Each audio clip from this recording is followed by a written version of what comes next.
The day she locked me out. It happened on a Sunday. The kind of Sunday that used to smell like pancakes and coffee, when home still meant warmth and not war. The sky was pale blue that morning, but by noon, the air had shifted, heavy, strange, like something was about to break. When I pulled into the driveway of my mother's suburban house in Portland, I didn't expect to find my entire childhood erased. The flower beds were trimmed, the porch swept, the wind chime still hanging by the door. Everything looked the same, except for the new brass lock on the front door. My key didn't fit. At first, I thought maybe she'd had it replaced because it jammed. She was always paranoid about security, about things not working right. But when I knocked, and no one answered, a feeling deeper than confusion started crawling up my spine. I knocked again, harder. Then I saw it. A note taped to the glass pane of the door. It wasn't long. Just a few words, scribbled in her sharp, perfect handwriting. Don't come back, Claire. You have no home here. For a second, my hands forgot how to move. My breath stilled, as if even the air refused to believe what it read. I stood there, in the same spot where I used to run barefoot as a child, where my father would lift me up and spin me around until I'd beg him to stop. But he was gone now, and so was any trace of the family I thought I still had. I wanted to laugh. It had to be a mistake. Maybe she meant it for someone else. Maybe this was another one of her cruel lessons, the kind she used to teach when she thought I wasn't grateful enough. But deep down, I knew better. My mother didn't make mistakes. She made decisions. Cold, deliberate, final decisions. I called her phone. It went straight to voicemail. I texted, nothing. I even walked around to the backyard, hoping maybe she'd just locked the front out of habit. But the sliding glass door had a new bar across it. Even the windows were sealed shut. She had really done it. And there it was, the final confirmation. Through the kitchen window, I could see a strange box of moving supplies, my childhood photos stacked neatly inside, like memories being packed away for disposal. I stood there until the sun began to dip behind the neighbor's roof, until the shadows stretched across the yard like hands reaching for me. My entire life, gone in one note, one lock, one quiet decision she didn't even have the courage to say to my face. People talk about heartbreak like it's loud, screaming, crying, throwing things. But mine was silent. It sat heavy in my chest, too big to scream, too proud to beg. That night, I slept in my car across the street, watching the porch light of the house I used to call home. The one that now belonged only to her. But as the hours passed, something began to shift inside me. The numbness started melting into something else, something sharper. It wasn't just sadness anymore. It was awareness. Awareness of how long I'd allowed her to hold power over my life, to dictate when I was loved and when I was disposable. My mother thought she had the final say. That she could erase me like she erased my father's memory from the house, like she erased every reminder of the family we once were. But she forgot one thing. I wasn't the same girl who used to cry in that bedroom upstairs. I had grown into a woman who understood the system she played so well, and this time, I was going to play it better. If she wanted to change the locks, fine. I'd just change the rules. And I knew exactly where to start. The paper trail of power. Morning came cold and gray, the kind of light that feels like it forgot how to be gentle. I woke up in the front seat of my car, neck aching, eyes swollen from a night without sleep. The house across the street looked calm, like it hadn't just committed an act of quiet cruelty. The same porch light that watched me break now flickered out with the dawn. For the first time, I didn't look at it with sadness. I looked at it like evidence. Because that's what this was now, not just a betrayal. A case. I took one long breath, wiped the tears from my cheek, and started the engine. My mother may have shut the door, but she had no idea who she had just locked out. I wasn't a frightened daughter anymore. I was a legal assistant, a woman who spent the last 3 years working in the back offices of Portland's family court system. I had seen it all, messy divorces, inheritance wars, mothers disowning children, children suing parents. I had helped file the papers, watched the signatures, studied the loopholes. And now, for the first time, it wasn't someone else's story I was organizing. It was mine. I drove downtown, parked by the courthouse, and sat in the lot for a moment, staring at the glass building that suddenly felt like a sanctuary. Inside that building, people didn't care about emotion or manipulation, only about what could be proven. My mother raised me to believe emotions were weakness. Maybe she was right. But logic? Paperwork? Law? That was my weapon now. I grabbed my notebook and began listing everything. The deed of the house, co-owned by my late father and mother. The will, which, if memory served, had both their names written as joint guardians of the estate. My father's insurance payout that had helped buy that home in the first place. And the most important thing of all, I was a partial beneficiary. She couldn't legally erase that. Not even with all her spite and new locks. Still, I needed proof. I walked into the courthouse, the smell of paper and cold coffee wrapping around me like armor. My co-worker from the records department spotted me instantly. "Claire, you're in early." I smiled, a faint, practiced smile. Couldn't sleep. Thought I'd catch up on some paperwork. She didn't question it. She never did. Within an hour, I had what I needed, certified copies of my father's will, property tax statements, and ownership records. I tucked them carefully into a file folder like a soldier loading ammunition. Each document whispered the same thing: she can't just take it all. When I left the courthouse, I didn't go home. I didn't even have one. I went to a small cafe on Hawthorne Boulevard, sat by the window, and began sketching out the next step. À légale consultation. A property claim. But even as I wrote, a part of me trembled. Not from fear, from the strange mix of grief and fury that comes when love collapses into strategy. I thought about her face, my mother, the woman who once brushed my hair before school, now treating me like a stranger trespassing on her lawn. What turned her so cold? Was it guilt? Fear of losing control? Or had she simply never known how to love without owning? The lawyer's voice snapped me back when I finally called. "Ms. Parker? You're saying your mother changed the locks on a property partially funded by your late father's assets? You might have a claim." Might. That word echoed. I could work with might. By sunset, I had booked an appointment. That night, I didn't sleep in my car. I used the small savings I had to check into a cheap motel by the river. The sheets smelled like bleach, but at least they were mine. The television murmured in the background while I lay there, staring at the ceiling, thinking about how the tables were starting to turn. Because my mother had always taught me control was power, but she never imagined I'd learn that lesson from her.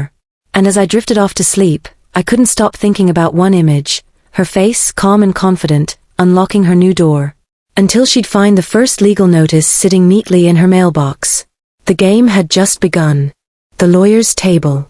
The law office smelled like polished wood and quiet power. A small golden plaque on the desk read Anderson and Lyle, Family Law Specialists. It was one of those places where people walked in defeated and walked out rearmed. I didn't know yet which one I was. The lawyer, Evelyn Lyle, was a woman in her late 40s, sharp-eyed, poised, with that kind of calm that comes from decades of watching human beings destroy each other politely. Her voice carried weight, the kind that didn't need to be loud to be powerful. She motioned for me to sit. "You said on the phone your mother changed the locks on a property that belonged to both parents?" I nodded, handing over the folder I'd built over 2 sleepless nights, documents, records, signatures. Every piece of paper that proved I wasn't crazy. Evelyn studied them carefully. "Your father's name was Daniel Parker?" "Yes," I said quietly. "He passed away when I was 22. Heart failure." "And the will?" she asked, flipping through the pages. "He left equal ownership to your mother and you. That means, legally, you're a co-heir. She can't exclude you without a court order or a buyout." The air shifted around me. A single sentence, calm, matter-of-fact, but it felt like the first breath of justice. I had spent so long feeling erased, and now, for the first time, something official said I still existed. Evelyn kept reading. "If she changed the locks and denied you access, that's unlawful exclusion. Especially if your belongings were inside. Do you have any evidence of that?" I hesitated. Then I showed her the photo, the one I'd taken through the kitchen window of the moving boxes with my name on them. She looked at it for a long moment, then nodded slowly. "Good. That's proof she attempted to remove your property without consent. We can file for a partition action. It forces a co-owner to either sell the property and divide the value, or legally compensate the other party. It's not about emotion, it's about equity." Equity. That word had power. Cold, clean power. I asked quietly, "How long would it take?" Months. Maybe a year, she said.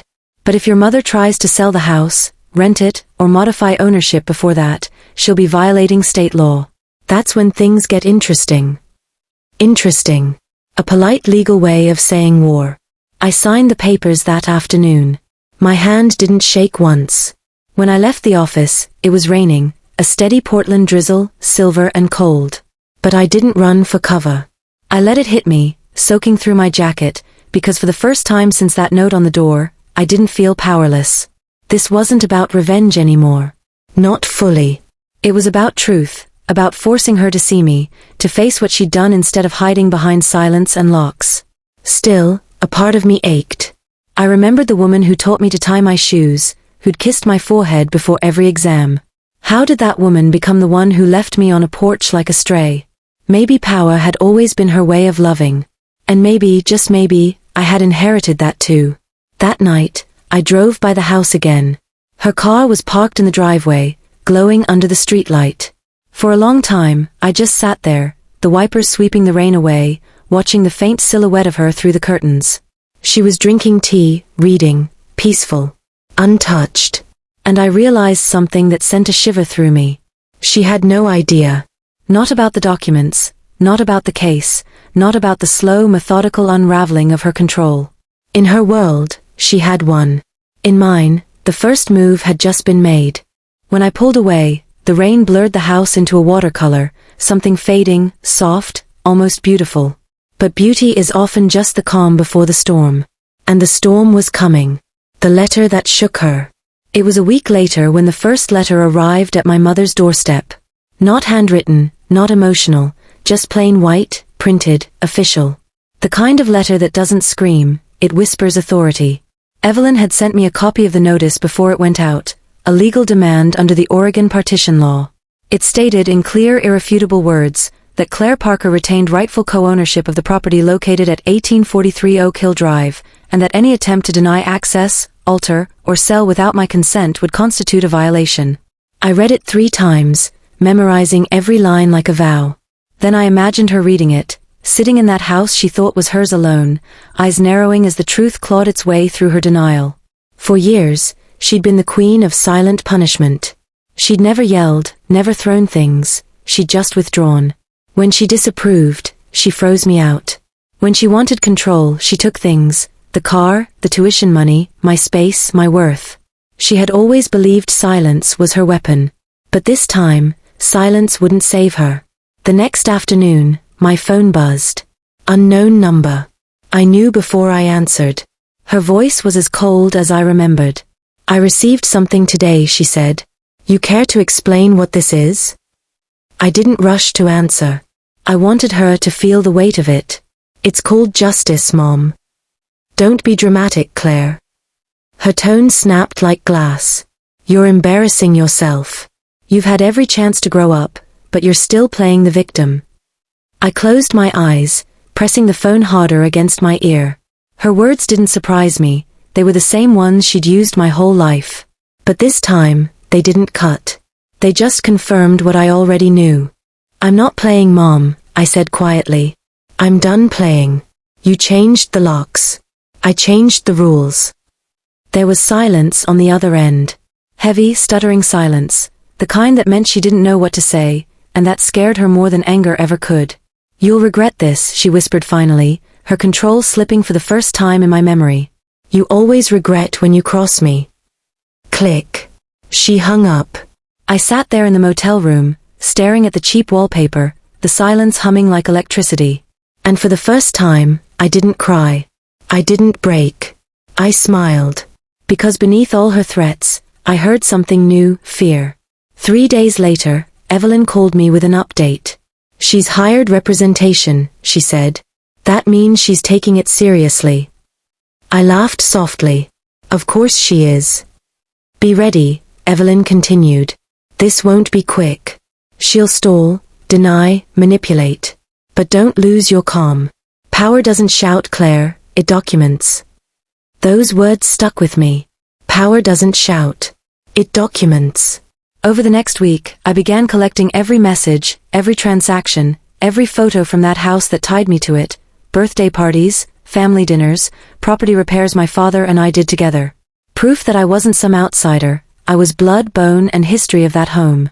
Each image, each file felt like a piece of myself being returned. But what I didn't expect, what I couldn't predict, was how the legal noise would ripple through our quiet family circle. My aunt, who hadn't spoken to me in years, texted, "Your mother's furious. Says you're trying to destroy her." Destroy her. That was the narrative now. She wasn't the villain anymore, she was the victim. Classic. Still, I didn't respond. I stayed silent, letting her drown in her own story. Because this wasn't about gossip or pity. This was about balance. That night, I stood by the motel window, looking at the river under the streetlights. My reflection looked different now, harder, clearer. I wasn't just fighting for a house. I was reclaiming the part of me she tried to erase, the part that believed I deserved space, voice, ownership. And deep down I knew, the more she resisted, the more she'd expose the truth she was running from. She could change the locks 100 times. But she could never lock out what was rightfully mine. What I didn't know yet, was that the next time I saw her, it wouldn't be at her front door. It would be in a courtroom. And the truth waiting to surface there, would break more than just her pride. The courtroom shadow. The courthouse smelled like polished oak and quiet tension, the kind of air that feels thick with unsaid things. It was the first time in years that I had seen her face to face. My mother, Margaret Parker, sat at the opposite table, perfectly dressed in beige and pearls, as if she'd walked straight out of a magazine spread on grace and control. But beneath that polished calm, her eyes were glassy with something I had never seen before. Not love. Not regret. Fear. Evelyn leaned toward me and whispered, "Don't look at her too long. Let the silence speak for you." The judge entered, tall, gray-haired, expression unreadable. We rose, then sat, and the formalities began. It all sounded clinical: plaintiff, defendant, property, ownership, partition request. But for me, it wasn't numbers or statutes. It was years of buried pain being unsealed in public. Evelyn began calmly, professionally. "Your Honor, my client, Claire Parker, was unlawfully excluded from co-owned property, purchased partially using her late father's assets. She seeks legal recognition of her rightful claim." Every word was measured, heavy, real. I kept my hands clasped in my lap, afraid the tremor in them might betray how much this meant. When it was my mother's turn, her lawyer, a slick man named James Carver, stood up with that smooth confidence that only comes from billing by the hour. He painted a different story. Ms. Parker's mother, Margaret, has been the sole maintainer of this property for over a decade. My client asserts that her daughter abandoned the home, contributed nothing financially, and now seeks undue gain. Abandoned. The word hit like a slap. I wanted to shout, I was thrown out. But I stayed silent. Evelyn's hand found mine under the table, a silent warning to hold steady. James went on, his words slicing neatly through memory. "This is not a case of injustice. It's a case of entitlement." I stared at my mother. Her face didn't flinch. No emotion, no guilt. Just cold composure. She believed every word her lawyer spoke, because she needed to. When the judge asked if either party wished to add a statement, Evelyn nodded toward me. "Your Honor, my client would like to read something brief." My throat tightened, but I stood anyway. My voice trembled at first, but it grew stronger with each line. "I didn't come here for money," I began. "I came here because I was locked out of the only home I ever knew. My father built that home with both of us in mind. After he died, that place was the last piece of him I had left. I was told I didn't belong there anymore, but every nail, every photo, every inch of that house carries proof that I do." The courtroom went silent. Even the judge looked up, just slightly, as if measuring something beyond law, maybe truth. When I sat back down, Evelyn whispered, that was the moment she lost her advantage. I didn't dare look, but I felt it, the subtle shift in energy. Margaret's mask had cracked. Her lawyer whispered something, and she shook her head sharply. Her fingers twisted together, her jaw set. She'd built her entire life on appearing untouchable, and now the world was watching her bleed, not visibly, but through the trembling of her silence. The judge didn't issue a verdict that day. He said he'd review the evidence, that it might take weeks. But deep down I knew. Something irreversible had happened in that room. When we stepped outside, The air felt thin, almost electric. Evelyn placed a hand on my shoulder. "You held your ground," she said softly. "That's what power feels like when it's quiet." I nodded, but I couldn't shake the heaviness inside me. Winning didn't feel like victory. It felt like loss wearing justice's clothes. That night, I drove back to the motel. The streetlights flickered through the rain, and I caught my reflection in the rearview mirror, tired, older, harder. I didn't look like the girl who used to beg for her mother's approval. But I wasn't sure I recognized the woman I'd become either. Because revenge, even the justified kind, doesn't just change the game. It changes you. Still, there was no turning back now. The papers were filed. The evidence was in motion. The story had left my hands. And as I closed my motel door that night, I couldn't know that my mother, desperate, cornered, was already planning her next move. And this one wouldn't come through a lawyer. The secret she tried to bury. 3 days passed in silence. No calls. No messages. No updates from Evelyn. It was the quiet before something. I could feel it in my bones. That kind of tension that hums under the skin, warning you the story isn't finished, just waiting for its next cruel turn. Then, on the 4th evening, I got a call from my aunt. Her voice was frantic. "Claire, what did you do? Your mother's losing it. She's saying she'll make sure you regret this forever." I closed my eyes, exhaling. "She's bluffing, Aunt June. That's what she does." "No, Claire," she whispered, "she's serious this time. She's digging through your father's files. Old ones. She said there's something you don't know." My heart stilled. Something I don't know? June hesitated. "I shouldn't say more. But, be careful, sweetheart. She's not thinking straight." The line went dead. That night, the air outside the motel was heavy, a storm pressing against the windows. I sat on the edge of the bed, staring at the rain tracing slow paths down the glass. My father's files. That was strange. When he died, most of his records had gone through probate. The court handled them. What could she possibly be digging through? Unless she'd hidden something back then. I didn't sleep that night. Instead, I drove to the courthouse early the next morning and went straight to archives. My badge from when I worked there still granted me limited access. The clerk on duty was new, friendly, didn't question much when I asked for old property and estate filings under my father's name. Box 14B, 62. That was the one. Inside, time had turned paper brittle and yellow. I flipped through pages of insurance policies, bank statements, letters, until one file slipped loose and fell open. A transfer of funds document. Signed 12 years ago. From Daniel Parker's insurance payout, to Margaret Parker, labeled trustee for dependent minor Claire Parker. It was supposed to be a trust fund. Money to help me finish college, maybe start life after he was gone. Except, the final line stopped my breath.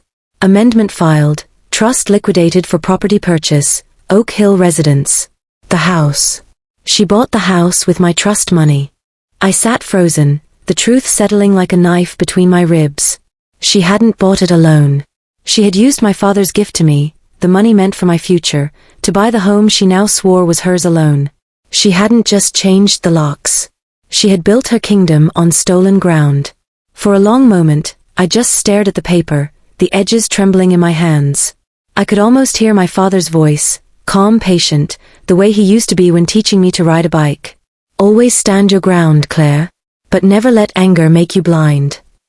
I swallowed the lump in my throat. This wasn't anger now. It was clarity. Cold, devastating clarity.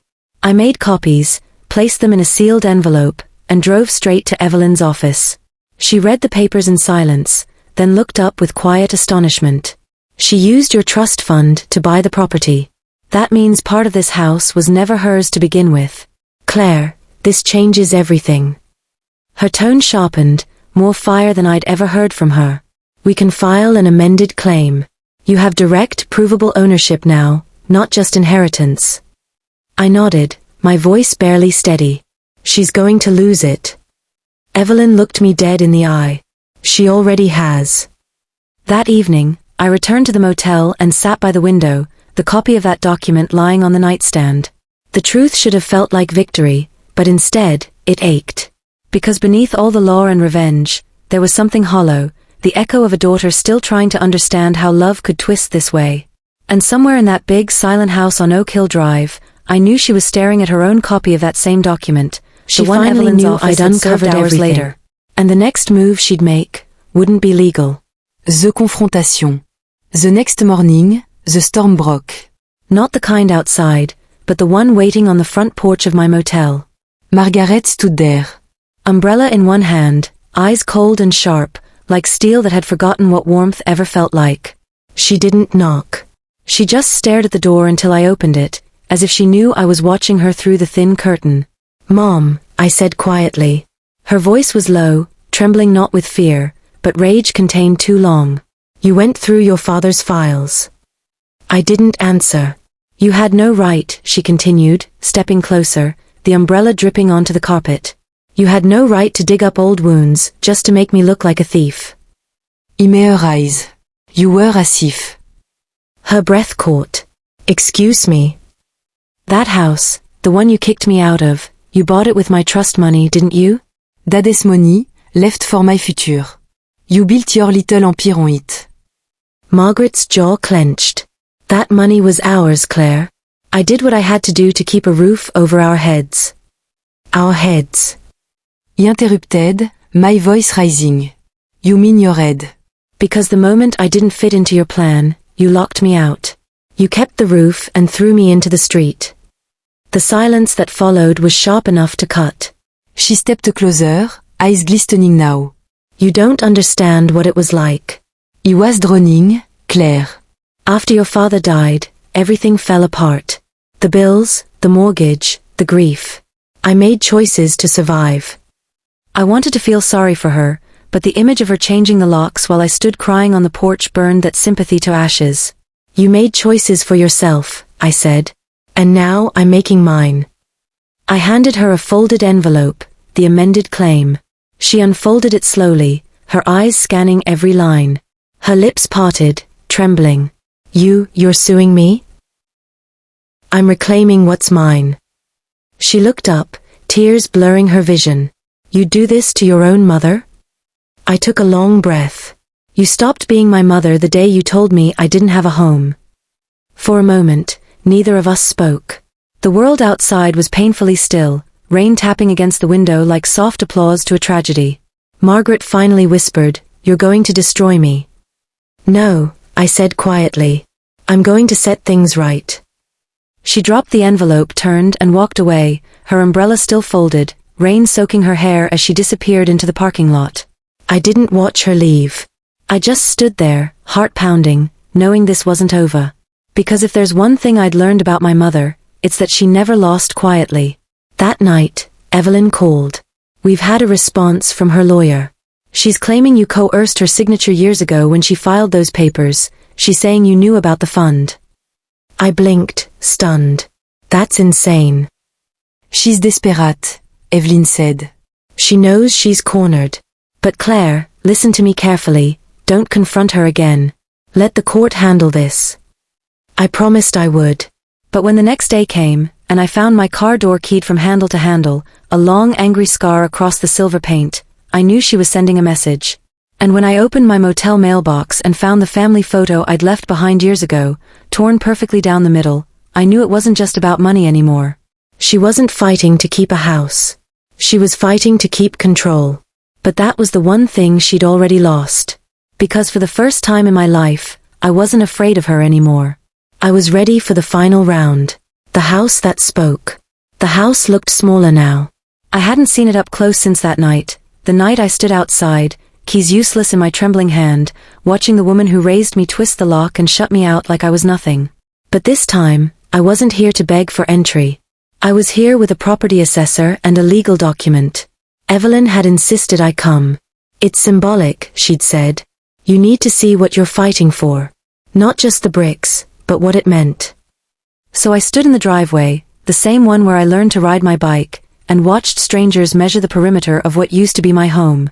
Every creak of the wooden porch sounded like an old memory trying to speak. Every gust of wind that moved through the maple tree felt like it carried my father's voice, quiet, calm, proud. But the air shifted when I stepped inside. The smell of my mother's perfume still lingered, floral, cold, deliberate. The house was immaculate, almost staged, like she'd been trying to prove something. The walls were painted beige now, stripped of any warmth. The photos on the walls were gone, replaced with framed quotes about strength and survival, ironic, considering how she'd crushed me to survive herself. And then I saw it, the living room table, the one my father built by hand. The legs were different, replaced with new wood. My father's initials, once carved underneath, were sanded away.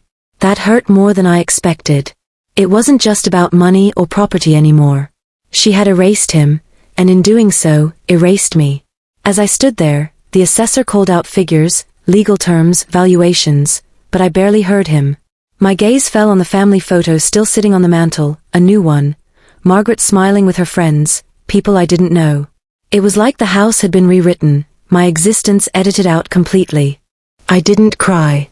I didn't shout. I just whispered, "You can paint over memories, Mom, but they bleed through eventually." When I walked out, a black SUV pulled into the driveway. Margaret stepped out, wearing dark sunglasses despite the gray sky. She didn't look at me, just at the assessor. "What are you doing here?" she asked, her tone clipped and icy. He answered, "We're conducting a valuation as ordered by the court, ma'am." She looked at me then, her eyes burning. "You really want to humiliate me in front of strangers?" "This isn't about humiliation," I said quietly. "It's about truth." She took a step forward. You think you're winning? "You're not. You're dragging our family name through the mud. You're turning grief into war." I felt my chest tighten, but I didn't look away. "You started this war when you changed the locks." Her lip trembled.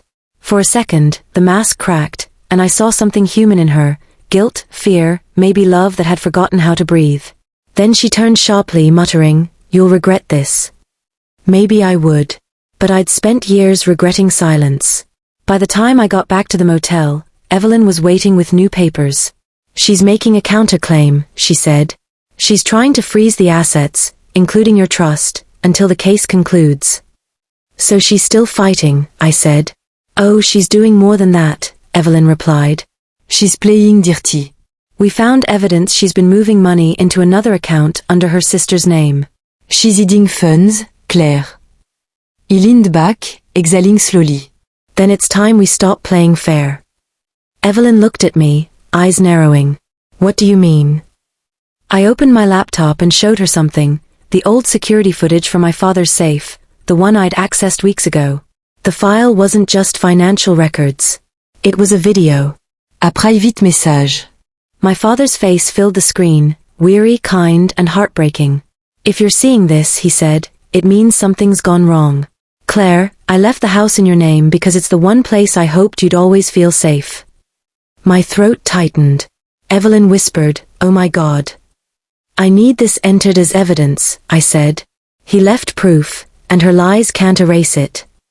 Evelyn nodded slowly, understanding the weight of what she'd just seen. Outside, thunder rumbled again, as if the sky itself was preparing for the reckoning to come.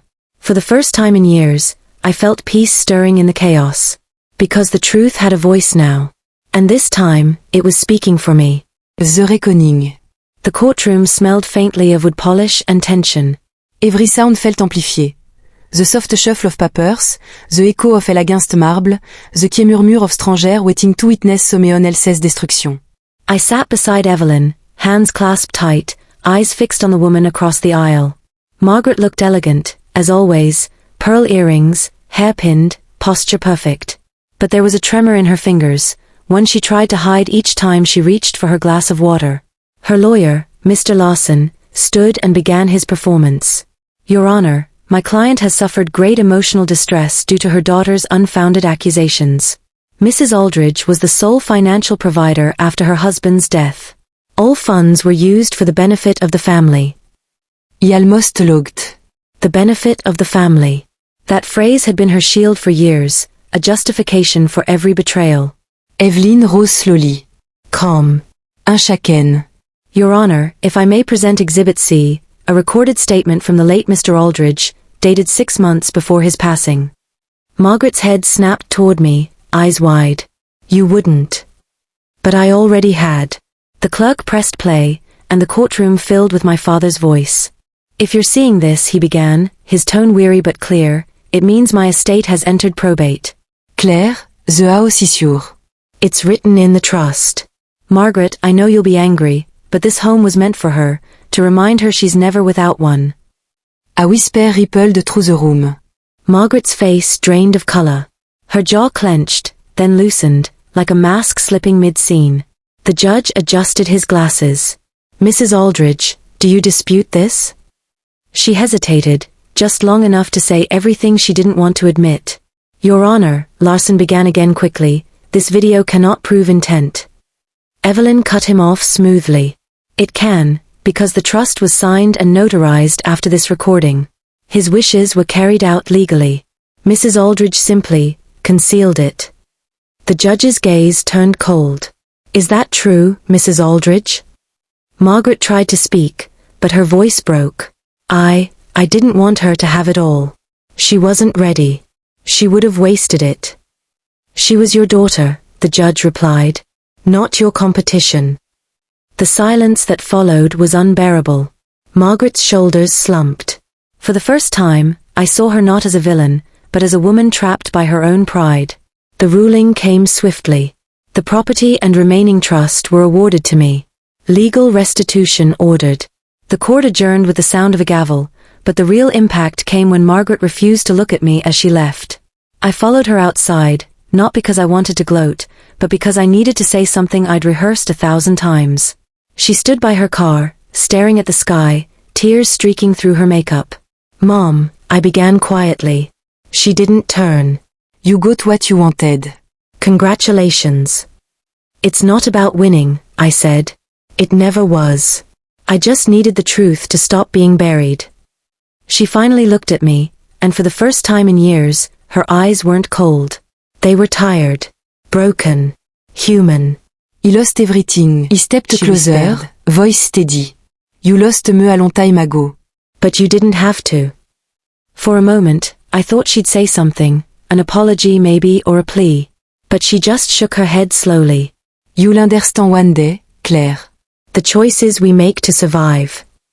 Then she got into her car and drove away, leaving tire marks on the wet pavement that felt like scars drawn across time. Evelyn joined me at the courthouse steps. "It's over," she said softly. But I knew it wasn't, not really. Because endings don't always come with justice. Sometimes, they come with silence. I looked at the sky. The clouds broke just enough for a single ray of light to touch the courthouse facade. Soft, hésitant, beautiful. My father once told me justice isn't about revenge. It's about reclaiming peace. For the first time, I felt like I was finally standing on solid ground again, not in front of a locked door, but in front of an open one. And I wasn't afraid to walk through. The door that finally opened. It took months for the dust to settle. The house was legally mine now, yet I hadn't gone back, not once since the trial. It wasn't a fear keeping me away anymore. It was the weight of everything that had happened there. Every echo of slammed doors, every tear that hit the cold tile floors, every word my mother had used as a weapon still lived in those walls. But time has a strange way of softening sharp edges. One quiet Sunday morning, I finally returned. The autumn wind was gentle, carrying the scent of maple and rain. The key, my key, felt heavier than I remembered as I slid it into the lock.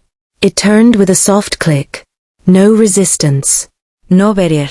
For the first time in years, I opened the door and stepped into silence that felt peaceful instead of punishing.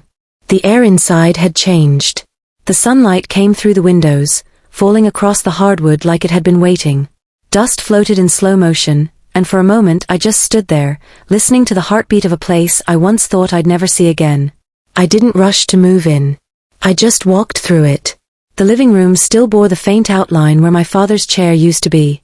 The wall where I'd once drawn crooked hearts as a child still had a shadow of color beneath the paint. The smell, faint, faded, familiar, felt like a whisper of everything I'd lost and found again. In the kitchen, I placed a single framed photo on the counter, not the torn one my mother sent, but a restored copy. My father smiling, me on his shoulders, Mom laughing beside us. Before everything broke. Before walls and locks and lawyers. I whispered softly, "We're home, Dad." Outside, a car door shut.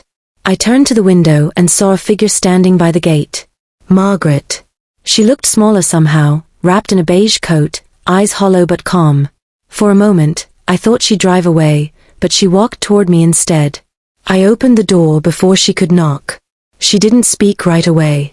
Her gaze moved past me, into the house, as if she were looking for ghosts. It's strange, she said quietly. Seeing it again. I thought I'd feel angry, but, she trailed off. It just feels empty. I stepped aside. Do you want to come in? Her eyes flicked to mine, uncertain. You'd let me. I nodded. Once, you didn't. I'm not you. That broke her. Her lips trembled as she whispered, I'm sorry, Claire. The words came out like something she'd been holding for years, fragile and raw. I thought I was protecting what was mine, but I was just protecting my pride. I didn't say anything. There are apologies that deserve silence, not out of rejection, but out of mercy. After a moment, she took one slow step inside, looked around, smiled faintly through tears. Your father would have been proud of you. I hope so, I said softly. We stood there, two women bound by the same blood and broken history, surrounded by everything we'd fought over, and yet in that moment, none of it mattered. Because revenge had never been the end. It was the bridge to something else, closure. She turned to leave, stopping at the threshold. Take care of it, she whispered. Take care of what's left. And she walked away. I didn't stop her. I didn't need to. Some doors are meant to close, not out of anger but peace. That night, as I sat on the porch, the golden light of sunset spilling over the neighborhood, I realized something simple but profound. She changed the locks to shut me out. But I changed the rules, not to win, but to finally let go. The world outside felt wider, softer. The silence wasn't empty anymore. It was mine. And this time, the door would always stay open. She didn't need revenge to win, she needed truth to breathe again.